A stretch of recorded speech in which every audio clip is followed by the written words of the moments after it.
It's time for the Go Christian podcast, where we equip women church leaders with practical tools to enhance their ministry and personal lives. Join us as we explore productivity, money management, and spiritual growth strategies. Get ready to ignite your passion and impact your community. Welcome to the Go Christian podcast with Reverend Dr. Zatura Woodley. Hey sis, welcome back. All right, here is the agenda for today's podcast.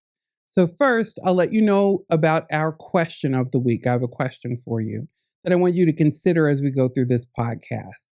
Then I'll dive deeply into the world of governance. I'll explain the difference between a governing board and an advisory board, and why choosing the right one for your ministry is not just important, it's also practical and it can empower you in the ministry. Next, I'll share about our board, our advisory board with Go Christian Center of Albuquerque, and I'll also share with you some of the items we have on our meeting agenda. And finally, I'm going to discuss our October financial challenge, but don't worry, it won't be too hard. I'm challenging you to work on two things as you continue to get back on track with your finances. Now, remember, we are here to support and encourage each other as we continue on this financial journey. Okay, let's get started. Now, I always like to begin with God's Word, and today I've chosen Proverbs 1, verse 5 to read from both the King James Version and the Amplified. So Proverbs 1 and 5 from the King James Version. A wise man will hear and will increase learning, and a man of understanding shall attain unto wise counsels. And from the Amplified Version, the wise will hear and increase their learning, and the person of understanding will acquire wise counsel and the skill to steer his course wisely and lead others to the truth. I love that scripture. I love that the Bible encourages us to seek wise counsel and skills as well. So as a pastor and a teacher, it's important for me to surround myself with wise counsel, especially when it comes to fulfilling my calling. As I begin the episode, this week's question is for you to ponder. And here it is. Is it the pastor's job or the board's job to hear from God and set direction of the church you've been called to lead? So I'll say it again. Is it the pastor's job or the board's job to hear from God and set the direction of the church you've been called to lead?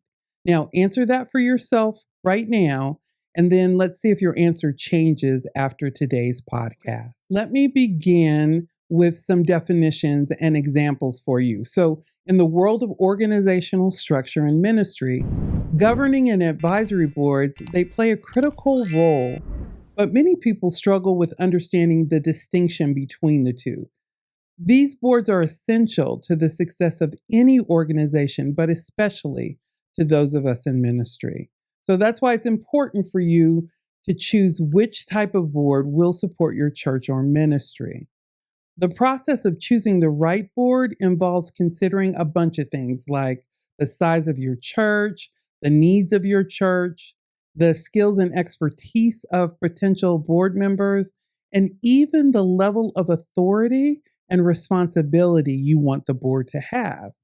It's also important to clearly define roles and responsibilities and how that board is going to operate. So let me start by giving you the definition of each type of board, and then I'll clarify some misconceptions about the different types of boards. According to Merriam-Webster's dictionary, a governing board is a group of people who manages the affairs of an organization. A governing board is the highest decision-making authority within an organization and is comprised of small groups or a small group of directors. Now, they establish policies and provide strategic guidance to steering the organization's operation. Governing boards or a board of directors may oversee a church's overall strategy and direction, but they may have the ultimate decision-making authority and may be accountable for the church's performance. Here are some examples of this type of board, and they can include a board of regents. Now, a board of regents is usually related to a college or university. A board of trustees, you'll hear that for some churches. Now, that's a board of elected or appointed officials in some cases, and a board of supervisors. Now, the board of supervisors usually is about county governing board, and you can find those in most states in the US. Now, an advisory board, on the other hand, is established in an advisory capacity. So, according to Merriam-Webster's dictionary again, an advisory board is a group of people who are appointed to advise a chief administrator. So, the role of an advisory board really is to provide strategic advice and expertise and insight to a church's management, for example. Advisory boards are consultative bodies, right? They consult to provide expert advice and guidance to the church's management team or their leader, the pastor. And advisory board members do not have the power to make decisions, but rather offer valuable insights and recommendations. Now, advisory boards may consist of people with unique skills, backgrounds, and expertise who can assist the pastor or church leaders in meeting church objectives. The advisory board may advise and consult with the pastor or, if they're designated to do so, other chief administrative officers. And those are usually people within the church. Meetings with the advisory board may occur monthly, quarterly, or annually. For larger churches, governing boards may be responsible for hiring the pastor and overseeing the church's daily operations.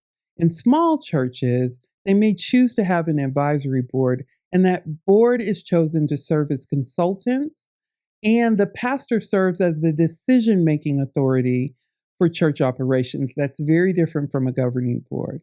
So some churches function with both types of boards. It all depends on what the need of the church is. Now, let me share with you some of the common misconceptions about governing boards and advisory boards. First, one common misconception is that governing and advisory boards are interchangeable terms. Some people think that any group of individuals that advise a church can be referred to as a board, but the reality is that there are distinct differences between these two types of boards, as is evidenced by the definitions that I gave you earlier in this episode. Another misconception is that governing boards are only necessary for large churches or ministries. Now, the truth is that even small churches and ministries, and even other types of nonprofit organizations, can benefit from having an advisory or a governing board. Now, here at Gold Christian Center of Albuquerque, our advisory board has been invaluable to me, especially as we've been building this ministry since our incorporation in 2015. For misconception number 3, some individuals assume that advisory boards are only composed of deacons and elders in the church, but this isn't always the case. See, if you are just starting your church or ministry, you're probably not starting with a full ministry staff that includes multiple deacons and multiple elders, and may not even have other church leaders. Many churches, especially for women pastors, begin with 2, the pastor and the Lord. That's it. So the advisory board would come from people she selects to assist her with advice as she moves forward. In those cases, having an advisory committee becomes paramount to her success as a pastor. Finally, one of the biggest misconceptions is that a governing board must function similarly in every church. However, because we're not all part of the same denomination or church structure, it wouldn't make sense to have every church have a governing body. Instead, advisory boards can be just as valuable and meaningful to churches and ministries. See, the key to having a working governing or advisory board is being clear about its purpose for your church or ministry. Now, the advisory and governing board can be a wonderful addition to church or ministry leadership by setting clear expectations and responsibilities for your board. Now, let me talk about the composition of each type of board. Governing boards are typically composed of individuals with a stake in that particular church, such as long-term members or even the head of internal church bodies like the head of the ushers board or the deacons board or the mothers board. Now, an advisory board, on the other hand, may consist of experts with particular knowledge or skills that are relevant to the church or organization. So, for example, an advisory board member may be chosen because of their knowledge of the laws that go along with establishing a church. Or maybe they're a CPA or a bookkeeper who can advise on financial matters. In those cases, the advisory board was chosen based on skill and for their unique knowledge base that they'll bring to the body. Let's consider the following example to illustrate the importance of understanding the difference between governing and advisory boards. So let's suppose there is a mid-sized church with an advisory board composed mostly of local community leaders that are there to help guide its community outreach programs. Instead of establishing a separate governing board, the church allows the advisory board to decide on its behalf. Now, this could lead to a conflict of interest, as the advisory board members may not have the church's best interest at heart. In contrast, if that same mid-sized church had a separate governing board, that governing board could ensure its overall strategy and direction align with its missions and goals. In another scenario, a freshly ordained pastor is planting her church in a local area. She is on her own with starting the church and decides to establish a governing board instead of an advisory board. Now, this could result in inconsistent decision making and a lack of clarity on who is accountable for the church's direction and performance.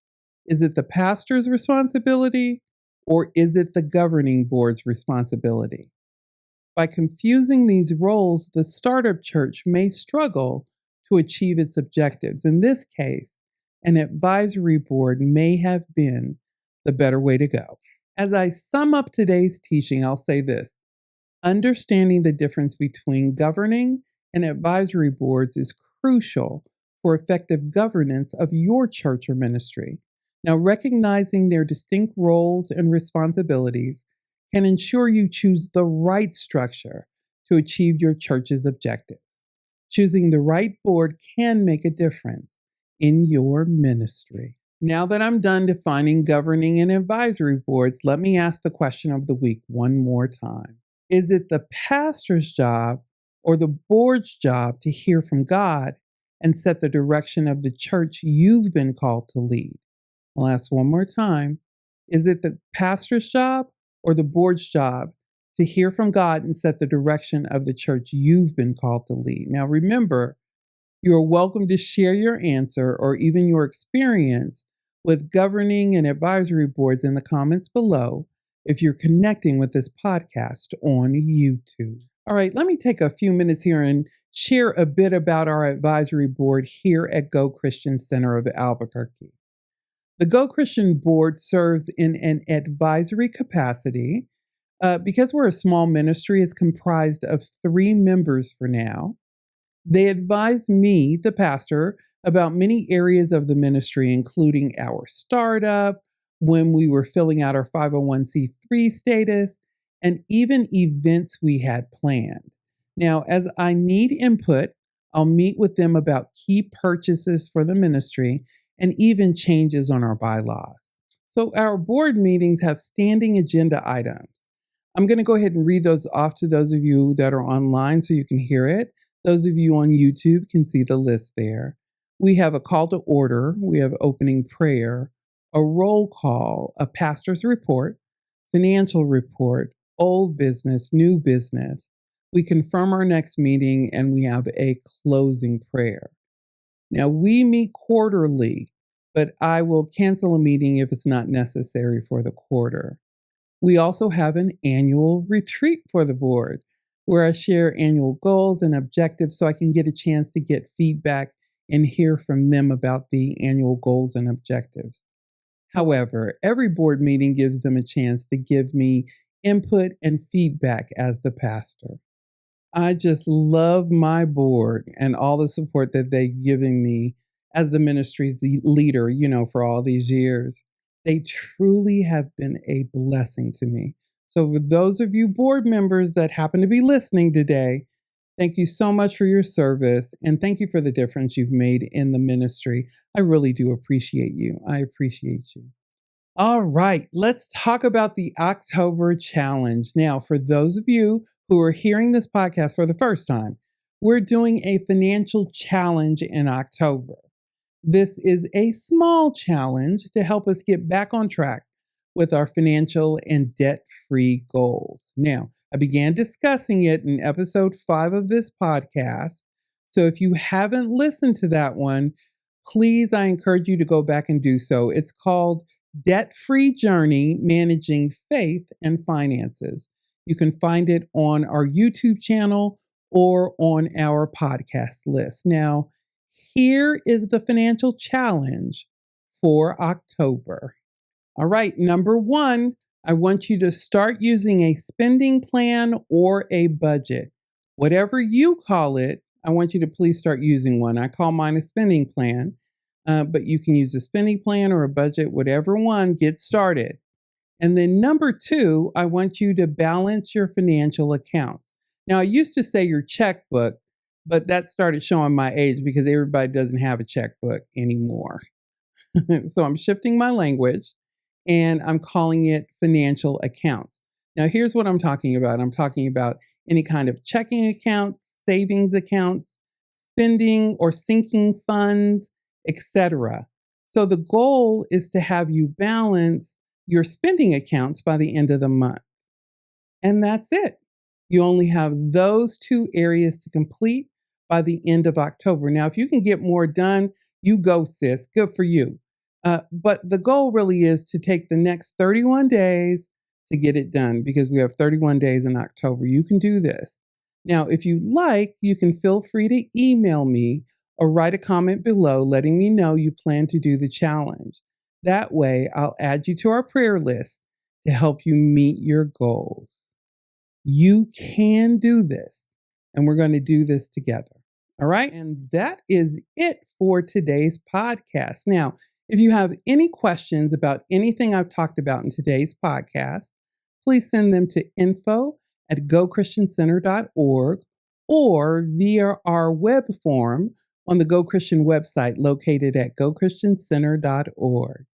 May God continue to bless and keep you as always this week. God bless you and have a terrific day. Hey, thanks for tuning into the Go Christian podcast. Remember, small steps lead to significant changes. Now, let's continue to grow together in faith, leadership, and personal enrichment.